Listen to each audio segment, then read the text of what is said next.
Hey, welcome fellow pagans and occultists to another episode of A Pagan Sanctuary, where all things pagan and Titan are discussed and possibly revealed. Thank you to everyone who has watched my previous videos. I really hope you enjoyed them. If you enjoyed these videos, please hit the like and subscribe buttons below and hit the notification bell to be sure you can be notified of all new postings. Also, if you enjoyed this video or have comments or questions to anything covered, please feel free to mention it in the comment section below and I will make every effort to get back to you. So, now on to today's video, which I really hope you enjoy. In this video, we're going to discuss the next chapter of the book, The Arcane Titans, Hidden Origin and Return, by Finn Liath. So grab your favorite beverage, sit back, and enjoy. Let's get started. The destruction of Terr-Nor. The souls of Terr-Nor's sun and twin moons were destined to be the alpha mates of the original three Arcane Titans. However, instead of all three being born, only the two males were born.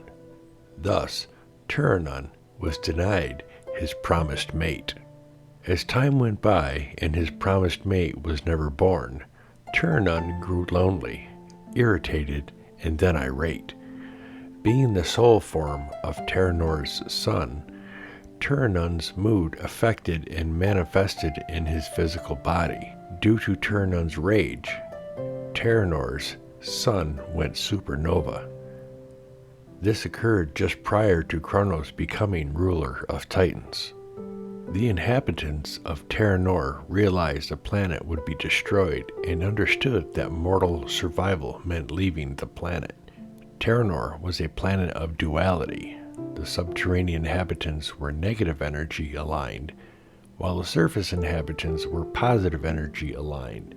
In order for its inhabitants to leave Terr-Nor and sustain existence on other planets, the two must become one. Positive energy aligned inhabitants of the surface regions would have to merge with the negative energy aligned inhabitants of the subterranean regions. Merging occurs in all three phases or realms: the physical, spirit, and soul of two entities become one when they are merged.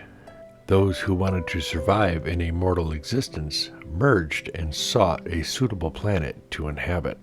As a result of the impending supernova, the original Titan twins, Glysterin, negative energy aligned, right half, and Norknon, positive energy aligned, left half, merged to become Glishnan, the dual Arcane Titan.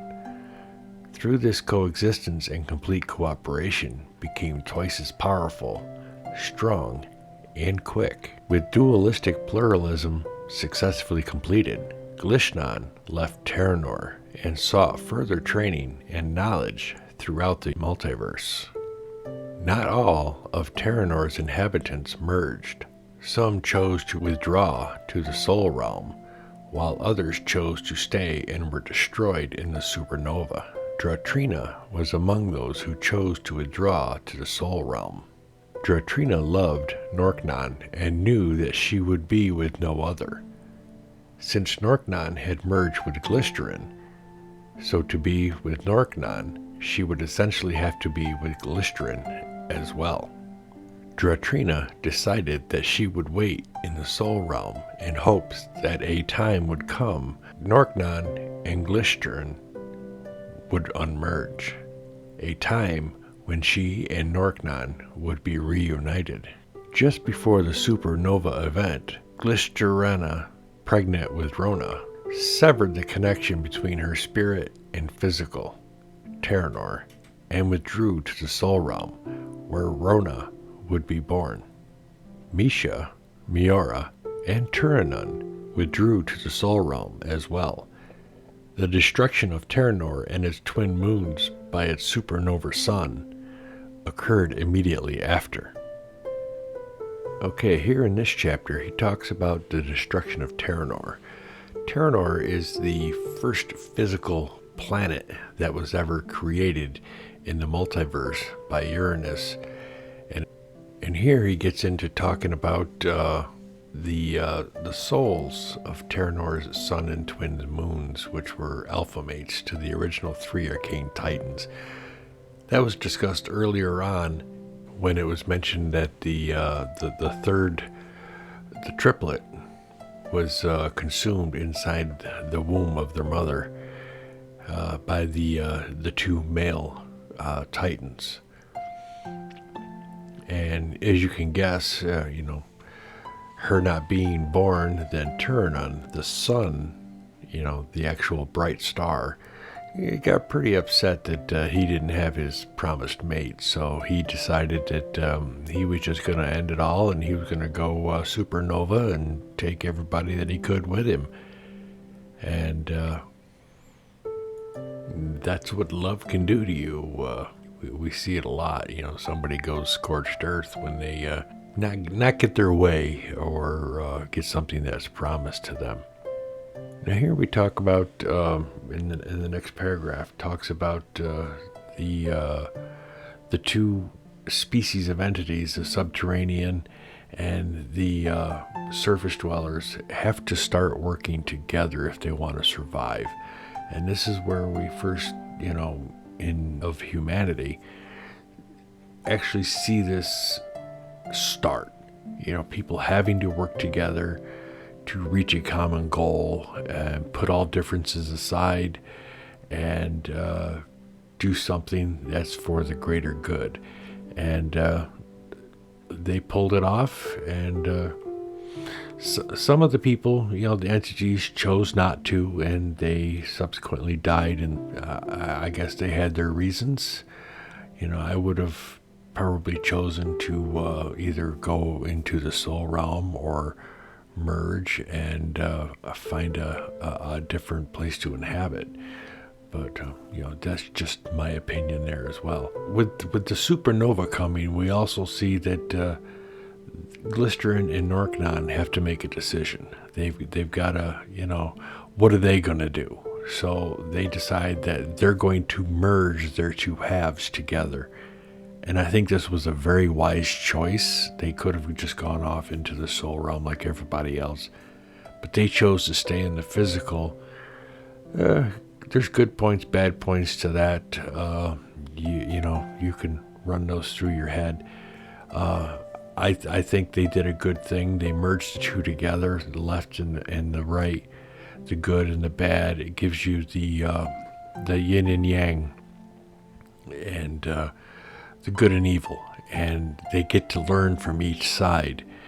Norknon gets to learn from Glycerin, the anger, the hate, the contempt, the aggressiveness that Glycerin has, and then Glycerin can learn from Norknon a more, not say passive, but a more understanding of a little bit better peaceful track in life, and not everything is a nail and you got to hit it with a hammer, type of thing.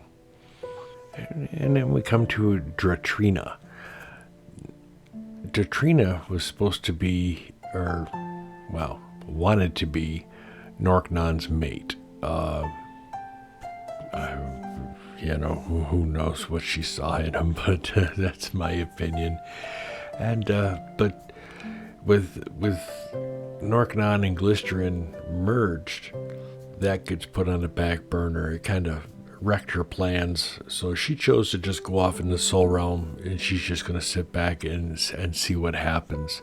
I think was a very wise choice, instead of throwing down an ultimatum or something like that. She made a wise choice, slipped off into the soul realm, so she could sit back and look from the outside in, and just wait her time. I hope she gets her chance to be with Norknon. It seems like that's something she really wants, and I think she should deserve that. Now, just before the supernova, Glycerina was pregnant with Rona, and Rona was supposed to be born a physical as well as a a soul and so on in the soul realm. But the sun went supernova before he was born, so he was born straight out into the ether and the soul realm, which is very advantageous for somebody in what his position is going to be later on. He gets to see things from the outside in, get the full picture, the whole spectrum he can get. See the good, the bad, the neutral, the possibilities, options. He gets to see all that, and that comes into play later on in the book. I've read ahead and I know what's going to happen, but it gives him a unique perspective, looking from the outside in.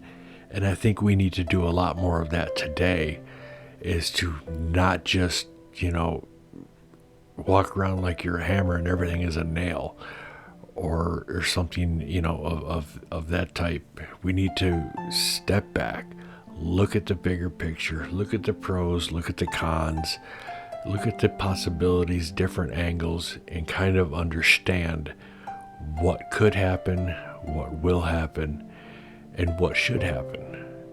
And that's a lot of the way I look at things. I don't, jump to conclusions too quick. I kind of step back, take a look, weigh the options, look at both sides, and it tends to make people kind of mad sometimes because, I don't necessarily take the path that they want me to take in a decision. But for me, the decision that I make is best for me and what I think is best for parties involved. Misha, Miura, and Terrnon withdrew to the soul realm, and they come back later on in the book at a very key point, and them coming back is very beneficial, and it really expands the Titan twins' knowledge and experience and so on. But let me know what you think about this. Put your questions, opinions about this clip down in the comments below. I don't know about all of you, but I can't wait to see what happens next in the book. Well, that does it for this chapter of the book, The Arcane Titans, Hidden Origin and Return, by Finn Liath. Thank you to everyone who has watched this video. Please feel free to tell your friends about it and help spread the word. I hope you enjoyed it and was able to take something away from it. I know I did. Please hit the like and subscribe buttons below, and maybe hit the notification bell so you stay informed of future postings. If you have questions or comments about what was covered, or have ideas on how I can make these videos better, please leave them below in the comment section, and I will make every effort to get back to you. We will see you next time. Stay well and be blessed.